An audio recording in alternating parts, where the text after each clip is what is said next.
Good morning, North High. Please stand for the Pledge of Allegiance.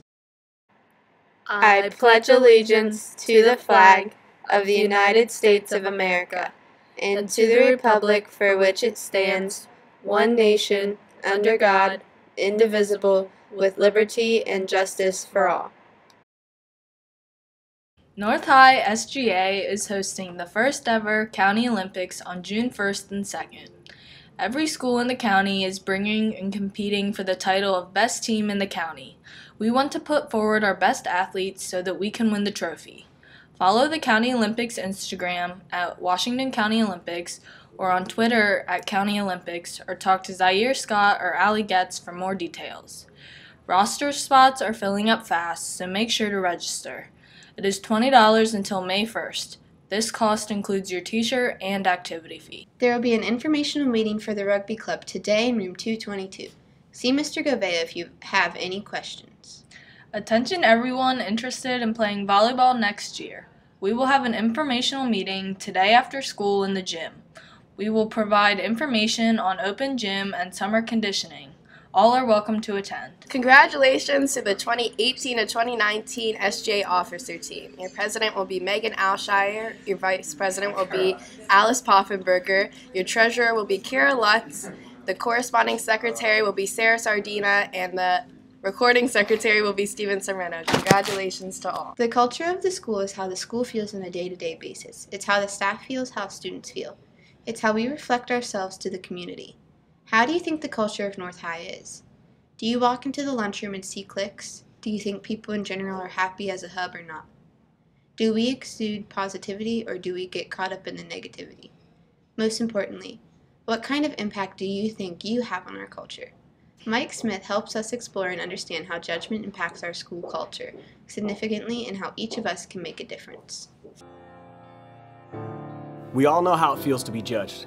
Whether it's at school, it's at work, it's at home, because of the clothes that we wear, the sports that we play, the music that we listen to, the things that we like to do, the group of friends that we hang out with. Maybe it's the mistakes that we made. We all know what it feels like to be judged.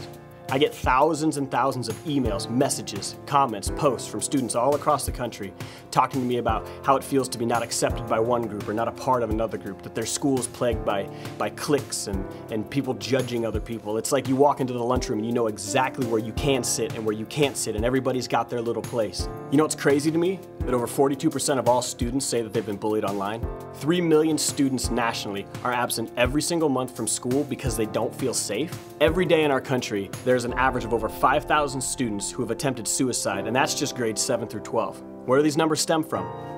I think it comes from the way that we judge each other. Judgment isn't just a high school problem. The way that we judge each other, it's a society problem. If you don't believe me, just look at social media. Look at the things that people write about each other on Facebook, the comments on Instagram. It's the things that people tweet at celebrities. I mean, have you ever read the comments on a YouTube video? The world, it's more connected than ever. But bullying, cliques, prejudice, those things run rampant in our schools across the country. A lot of the reason judgment exists is because of the differences in how we value each other. You know, we hold someone as more valuable because they play sports or because they get straight A's. Or you judge somebody because of, the neighborhood that they come from or the money that their parents make. Or we judge someone because of the music that they listen to or the color of their skin, their ethnic background, or their sexual preference. You know the way you kids hate how adults judge you? It's the way that they look at you for being different, for being young, for being unique. It's the same look, it's the same exact thing that you do to each other every single day. If you're the kind of person who judges someone, all it is a pathetic little habit that starts when you're a kid, and by the time you're an adult, you can't change because it's so rooted in who you are. It's like there's this totem pole that we base people on, like there's this top and this middle and this bottom, and we base people based upon our own value system, and wherever you're at on the totem pole, that's how you treat people. I mean, I've been on all sides of it. I remember walking into high school as a new student with purple hair and a Green Day t-shirt on, and then I became a 4-sport varsity athlete, and I thought I was more important than everyone else just because I played sports. I thought judgment would end after high school, but it doesn't. I mean, it continues on into the adult world. There's nothing that cracks me up more than when I walk into a room filled with adults and I watch them judge me for what I look like. I mean, judgment, it's something that you're gonna face for the rest of your life. And you can sit there and pretend it's not you. You can pretend that you haven't been bit by this poison. You can pretend that you don't have this little totem pole for the way that you evaluate people and the way that you judge people. But you have to realize something. All of us, we all have our own prejudices. We all make our own judgments.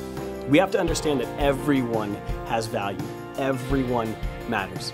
I mean, if you're cutting yourself because you don't feel like you belong at school, you do. You matter. If you don't want to show up every morning because you feel like nobody hears you or nobody cares about you, if you're watching this and you feel like a ghost, you have to understand something. Every one of us matters. We all matter. But if each of us can understand that we've all got value, that we all matter, that's when we begin to change the culture of our schools. So there it is. We are all guilty of judging on some level, but if we are more aware of it, maybe we can have an opportunity to shift our culture at North High to be even more positive. You may be thinking that you are only one person and that one person can't make a difference, but it only takes one person to start the change.